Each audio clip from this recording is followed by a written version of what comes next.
Good morning, students. In last chapter we have discussed some important concepts regarding our first chapter. और इस lecture में हम particular अपने topic को start करेंगे. ठीक, तो द फ्रेंच रेवोल्यूशन का मीनिंग क्या होता है, कॉन्सेप्ट क्या होता है, उसको तो मैं समझा दिया था. लेकिन इसमें पूरा रेवोल्यूशन हुआ कैसे, उसमें क्या मेजर इवेंट्स थे, उसको हम देखेंगे. तो सबसे पहला मेजर इवेंट्स जो था वो 14 जुलाई 1789, जिस दिन बास्टिल के दुर्ग का पतन हुआ या उसको तोड़ा गया वहां की भीड़ द्वारा, और उसके टुकड़ों को उठा के मार्केट में जो बेच दिया गया. तो वो पूरा इवेंट्स का एक समरी यहाँ पे दिया हुआ है कि क्या रीजन रहा कि जो स्टेट का पावर था वो उसके खिलाफ वहाँ की जनता इतनी ज्यादा भड़क चुकी थी और उसने स्टेट के जो सिंबल्स थे उसको ही टारगेट करना शुरू कर दिया. तो इसी वीडियो लेक्चर में आप आगे देखेंगे ये फिगर, यही बास्टिल का दुर्ग है. बास्टिल के दुर्ग में पॉलिटिकल प्रिजनर्स रखे जाते थे. जिस समय इस दुर्ग का पतन हुआ था उस समय टोटल वहां पे केवल 7 प्रिजनर्स थे, 7 प्रिजनर्स. लेकिन इसका स्टेट डिपोटिज्म से ज्यादा रिलेशन था, क्योंकि जो भी वहां के नीतियों का, वहां की गवर्नमेंट का विरोध करता था उसको इसी दुर्ग में रखा जाता था. इसीलिए सिंबल हो गया था एक तरह से स्टेट के निरंकुश सत्ता. ठीक, अब पढ़ेंगे हम क्रांति आखिर घटित क्यों हुई. देखिए, जब हम क्रांति की बात करते हैं तो आपको पहले ही बताया था कि कहीं भी सामाजिक क्षेत्र में या सामाजिक अध्ययन घटनाओं का जब हम अध्ययन करते हैं तो सामाजिक कारकों का अध्ययन ज्यादा महत्वपूर्ण हो जाता है. तो कौन से वो सामाजिक कारक थे जिसकी वजह से क्रांति घटित हुई, उसमें देखेंगे. इसमें सबसे इंपॉर्टेंट एक कैरेक्टर है, सबसे इंपॉर्टेंट जो कैरेक्टर है वो है लुई 14वां. लुई 14वां 1774 में वो शासक बनता है फ्रांस में. लेकिन उसके शासक बनने के साथ बहुत सारे प्रॉब्लम्स भी उभर आते हैं और इसकी शादी होती है ऑस्ट्रियन प्रिंसेस से जिसका नाम है मैरी एंटोनी या एंटोनी. जैसा कि आप प्रोनाउंस करें सही है क्योंकि इसके हर रूप में अलग अलग प्रोनाउंसिएशन मिलते हैं. ठीक, मैरी एंटोनी से इनको बोला जाता है और ये मैरी एंटोनी इनकी सलाहकार. लेकिन जो इसको विरासत में मिला लुई 14वां को, वो एक एम्प्टी ट्रेजर यानी जो राज्य का राजस्व था वो खाली हो चुका था. उसके खाली होने के 2-3 मेन कारण थे. सबसे पहला मेन कारण था कि लुई 14वां ने बहुत सारे युद्ध किए थे. वो युद्ध वहां के संसाधन को ड्रेन कर चुका था. दूसरा था कि जो वर्साय का ब्रिटेन या जो आडम्बरी महल था या जो उनके खर्चे थे वो भी बहुत ज्यादा था. राजस्व जितना आता था उससे ज्यादा खर्च होता था. तीसरा था ये 13 अमेरिकन कॉलोनीज को इन्होंने हेल्प किया था युद्ध में अगेंस्ट ब्रिटेन. पूरे यूरोप में 2 सबसे बड़ी उस समय शक्ति थी, एक थी ब्रिटेन और दूसरी शक्ति थी फ्रांस. और दोनों में ये कंपटीशन था कि किसकी कॉलोनी ज्यादा बन जाए. ठीक, तो उस समय ब्रिटेन की कॉलोनी थी यूएसए और उस ब्रिटेन के खिलाफ वहां की जो 30 कॉलोनीज थी उन्होंने एक तरह से वॉर शुरू कर दिया था. उस वॉर को हेल्प कर रहा था फ्रांस और उसमें जितने भी खर्चे आ रहे थे वो इसी के ट्रेजर से जा रहे थे फ्रांस के, और उसमें किंग था लुई 16वां. तो ये 3 रीजन जो मिलके हुए उसके ट्रेजर को इम्प्टी किया, राज्य के राजस्व को खाली किया. और उसी समय जो फाइनेंशियल दिक्कत जो है फ्रांस से आनी शुरू हो गई. और ये दिक्कत तब और कठिन हो गई जब वहाँ के सोसाइटी के स्ट्रक्चर कौन हुए. जैसे यहाँ आपके बुक में दिया हुआ है कि सोसाइटी कैसी थी वहाँ. यहाँ सोसाइटी आप देखेंगे तो सोसाइटी का डिवीजन जो है 3 पार्ट में, फर्स्ट स्टेट, सेकेंड स्टेट और थर्ड स्टेट. ये एक तरह से डिवीजन है. जैसे ट्रेडिशनल वर्कर सिस्टम हमारी सोसाइटी की पहचान है, उसी तरह से वहाँ भी सोसाइटी है जिसकी पहचान यही है कि वो भी परंपरागत पहचानों में, एक तरह से कह दें कि जन्म आधारित पहचानों में वो समाज विभाजित. उस समाज में सबसे टॉप पर जो है वो है क्लर्जी यानी जो चर्च से लोग जुड़े हैं, पादरी हैं, पूजा पाठ करते हैं. दूसरा ग्रुप है नोबेलिटी यानी जो शासन से जुड़ा हुआ है, चाहे फ्यूडल हो गए चाहे ऑफिसर्स हो गए, सॉरी जो राज्य के वो थे, राज्य के कार्यों से जुड़े थे वो। थर्ड स्टेज एक मिक्स ग्रुप था, और एक तरह से कहते हैं कि एक एस्पिरेशनल क्लास था, या जिसको मिडिल क्लास कहते हैं, मध्यम वर्ग, यानी जो अपनी समाज की पहचान अपनी क्षमताओं से बनाता है, चाहे पढ़ के बनाए, चाहे बिजनेस करके बनाए, चाहे किसी तरह से समाज में एक पहचान हासिल करे। इसमें देखेंगे आप, एक बिजनेसमैन है, मर्चेंट्स हैं, कोर्ट्स ऑफिसर्स हैं, लॉयर्स हैं, उसके अलावा सिटीजन्स, आर्टिजन्स हैं, और स्मॉल पीजेंट्स, लैंडलेस लेबर और सर्वेंट्स, यानी एक मिक्स बास्केट ऑफ जो पीपल है वो है। इनके भी एस्पिरेशन एक जैसे नहीं है, इनका डिमांड कुछ अलग है, इनकी जरूरत कुछ अलग है, और इनकी जरूरत कुछ अलग है। एक लैंडलेस लेबर की सबसे बड़ी जरूरत क्या हो, उसे समय पर उसके श्रम का मूल्य मिले, यानी जो मजदूरी करता है वो पैसा फिक्स हो और मिल जाए टाइम। लेकिन एक बिग बिजनेसमैन की जरूरत अलग है कि स्टेट उसके बिजनेस को सपोर्ट करे, टैक्स रेट घटाए। लेकिन हुआ क्या था कि इस ग्रुप ने ऐसा बनाई है जिनकी जरूरतें तो अलग जरूर थी, लेकिन इनका इससे कॉमन रेवेन्यू, मतलब ये समाज में अपनी पहचान देना चाहते थे। जो टैक्स था वो केवल बर्डन ही नहीं था, इम्पोस्ट था, बाकी बर्डन इन पे कोई बर्डन नहीं था, इनके पास पैसे भी ज्यादा थे, टैक्स भी नहीं देने होते थे। तो इसी कॉन्फ्लिक्ट को दूर करने के लिए दोनों ग्रुप एक साथ आए, और ये दोनों ग्रुप एक साथ आए, और यहीं से क्रांति की शुरुआत होती है। ठीक, उस शुरुआत को आगे और इसमें डिफाइन किया गया है, और क्या क्या दिक्कत थी वो तो मैं पहले ही बता चुका हूँ। आप इसमें देखेंगे एक फिगर, एक नोबेल बैठा है या एक स्टूडेंट बैठा है, उसको एक मजदूर या एक तरह से किसान कह सकते हैं लेके आया है, जो भी उसके प्रोड्यूस हुआ है, लेकिन उसके बाद भी उसकी नजर उस पर है नहीं, और यहाँ इसका पॉट जो है या जो बर्तन है वो पूरा भरा हुआ है। मतलब वेल ऑफ कंडीशन भी ये है, इसकी कंडीशन इसके कपड़े से, इसके हाव भाव से देख के लगती है ये पूरा वेल ऑफ का एकदम से वर्स ऑफ कंडीशन है, मतलब इसके पास कुछ नहीं है, तभी ये इन्हीं के जो संसाधन का मूवमेंट है, रिसोर्स का मूवमेंट है, वो गरीब से अमीर की तरफ है, और वो लगातार बना हुआ है।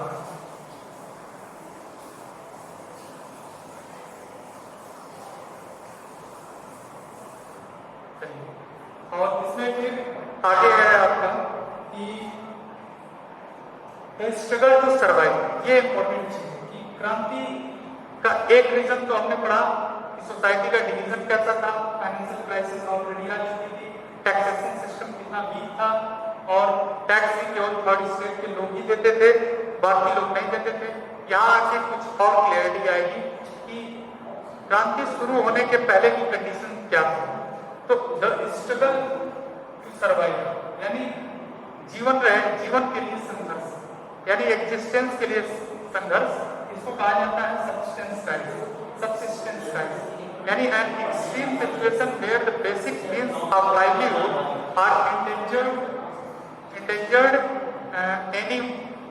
एनोनिमस, सर ये अलग वर्ड है, endangered, यानी जीवित रहने के लिए जो बेसिक संसाधन है वो खतरे में पड़ चुके हैं।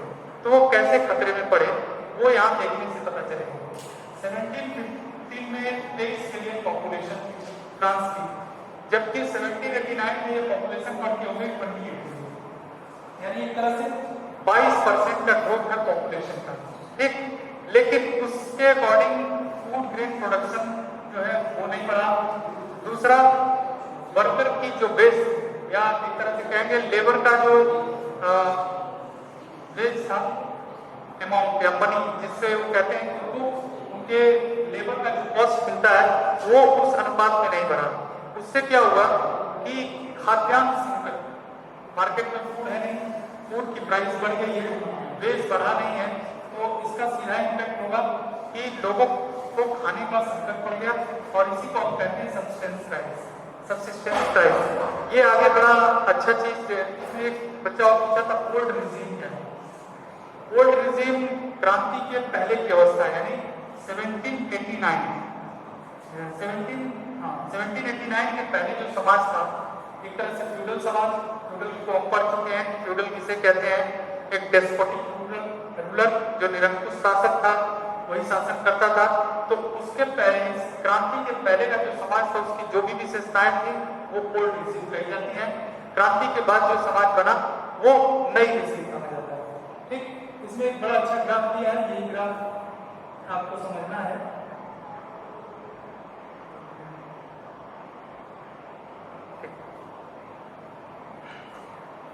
सीरीज ऑफ इवेंट्स कैसे हुए, सब्सटेंस क्राइसिस कैसे आया। जैसे यहाँ कई सारे बॉक्स बने हैं और उस बॉक्स में फिल करना है आपको, ये थोड़ा रीजनिंग भी है एक तरह से।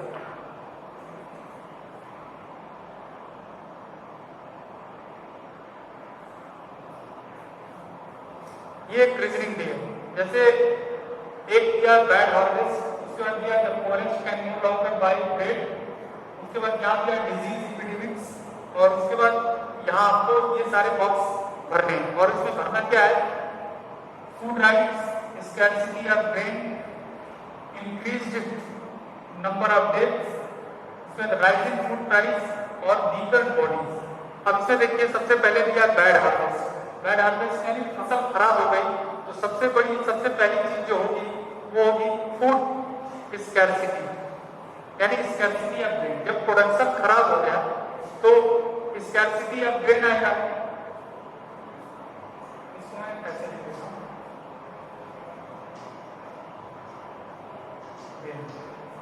बैड हार्वेस्ट, फूड की कमी या अनाजों की कमी, उसके बाद जब अनाज कम होंगे तो उनके प्राइस बढ़ेंगे दूसरे नंबर पर, यानी increase number rising food price.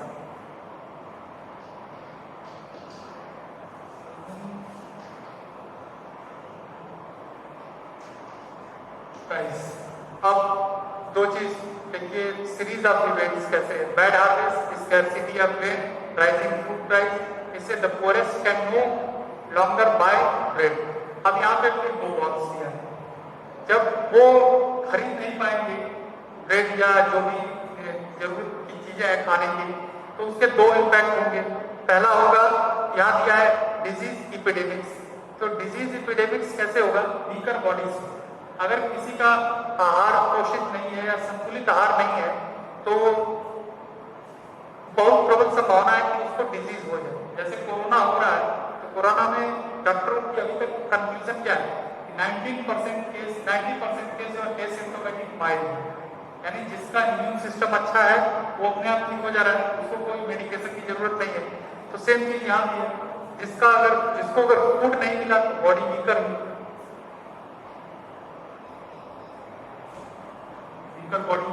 Weaker body से डिजीज एपिडेमिक्स, और डिजीज एपिडेमिक्स से ये नंबर ऑफ डेथ इंक्रीज।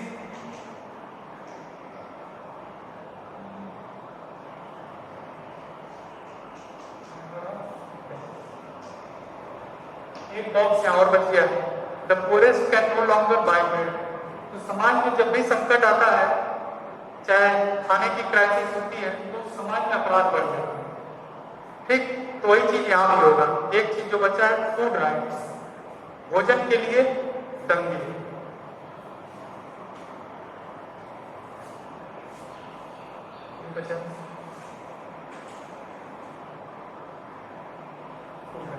अब ये आपका बॉक्स पूरा कंप्लीट हो गया। सीरीज ऑफ इवेंट्स कैसे, bad harvest, scarcity of grain, यानी संसार में अनाज का संकट आया, अनाज के संकट आने से प्राइस जो है बढ़ गई, प्राइस बढ़ने से poorest can no longer buy bread, ये रोटी खरीदने के लिए इनके पास संसाधन नहीं बचे तो कुछ लोग वीक हो गए, वीक होने से डिसीज एपिडेमिक्स बढ़ी और इससे इंक्रीज नंबर ऑफ डेथ। दूसरा इधर फूड राइट्स में जब कुछ लोग ब्रेड नहीं खरीद पाए तो वो दंगे फसाद भी किए और उसकी वजह से भी राइट से भी डेथ बढ़ी। तो ये एक सीरीज ऑफ इवेंट्स है। उसके अलावा इसमें एक तीसरी चीज भी आपको समझनी है कि एक क्रांति को घटित होने में, या एक तरह से कह सकते हैं कि रिवोल्यूशन के शुरुआत करने में एक और जो इम्पोर्टेंट फैक्टर रहा या रीजन रहा वो था a growing middle class emphasis and need of privilege. एक उभरता हुआ मध्यम वर्ग जो विशेषाधिकारों के समाप्ति की बात कर रहे हैं। हमने सोसाइटी को देखा था किस तरह से 3 स्तर में वहां पे सोसाइटी का विभाजन था।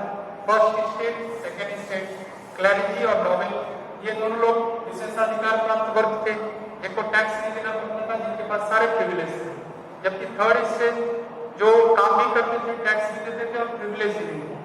तो ये जो मिडिल क्लास हुआ था, उसी में कुछ फिलोसफर उभरे या पॉलिटिकल फिलोसफर जिनको कहते हैं या दार्शनिक कह सकते हैं, वो इस विशेषाधिकारों पर खुल के लिखने लगे और बोलने लगे और इसने समाज की चेतना को बहुत ज्यादा आगे बढ़ाया है, जागरूक किया।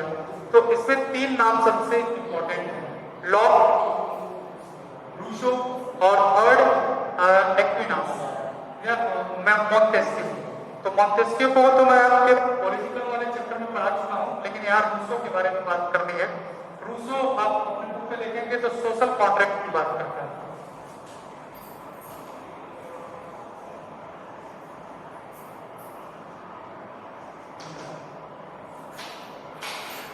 सोशल कॉन्ट्रैक्ट क्या है? इससे पहले जो सत्ता थी वो माना जाता था कि एब्सोल्यूट, यानी सत्ता ईश्वर से प्राप्त हुई है, न कि लोगों से।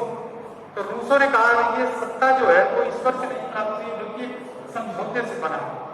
और उस समझौते में जो लोग होते हैं, जो कॉमन पीपल्स हैं, वो एक समझौता किए राजा से और उसको राजा चुने और उसको अधिकार दिए, लेकिन राजा के ड्यूटीज भी साथ में लगा दिए कि अगर आप अच्छे से शासन नहीं करेंगे और उन मानदंडों का, उन रूल का फॉलो नहीं करेंगे, तो जनता आपको आपकी सत्ता से हटा सकती है।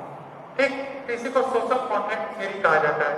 सेम बात इसी तरह से एक और आपके नाम पढ़ेंगे, लॉक।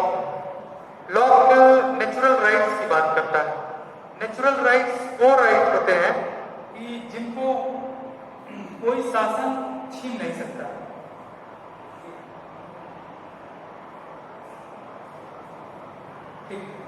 और इसमें कौन कौन से राइट आएंगे? इसमें सबसे पहला प्रॉपर्टी का आएगा, इसमें सबसे दूसरे नंबर पे आएगा आपके फ्रीडम का, तीसरा आएगा आपके लाइफ का।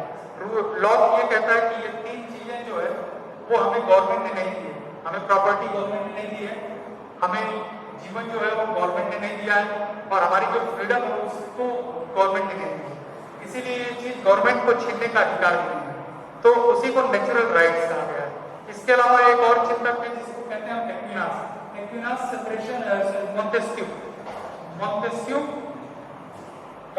सेपरेशन ऑफ पावर की बात करता है। सेपरेशन ऑफ पावर को हम पहले ही पढ़ा चुके हैं आपको पॉलिटिकल साइंस या सिविक्स जिसको बोलते हैं, पॉलिटिकल साइंस वाले लेक्चर में। सेपरेशन ऑफ पावर का सीधा मतलब होता है कि जो भी राज्य के या स्टेट के ऑर्गन्स हैं, उन ऑर्गन्स में डिस्ट्रीब्यूट होना शक्तियों का विभाजन किसके बीच? स्टेट के ऑर्गन्स के बीच। पहले क्या होता था, एक किंग होता था, वही सबसे बड़ा जो राजा होता था, वही सबसे बड़ा रूलर। एक तरह से राज्य का भोग उसी के जिम्मे होता था, यानी शासन करेगा वही, विधि बनाएगा वही, और उसके अलावा दंड भी देगा वही, यानी न्याय भी वही करेगा। लेकिन जो मॉन्टेस्क्यू ने बात की वो कहा नहीं, स्टेट 3 भागों में डिवाइड होना चाहिए।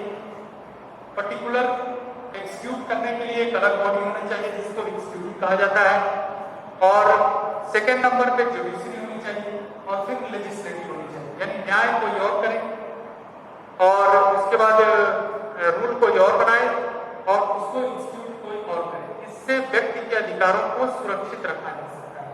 तो ये सेकेंड लेक्चर का है। उसके बाद थर्ड लेक्चर में हम पढ़ेंगे द आउटब्रेक ऑफ रेवोल्यूशन।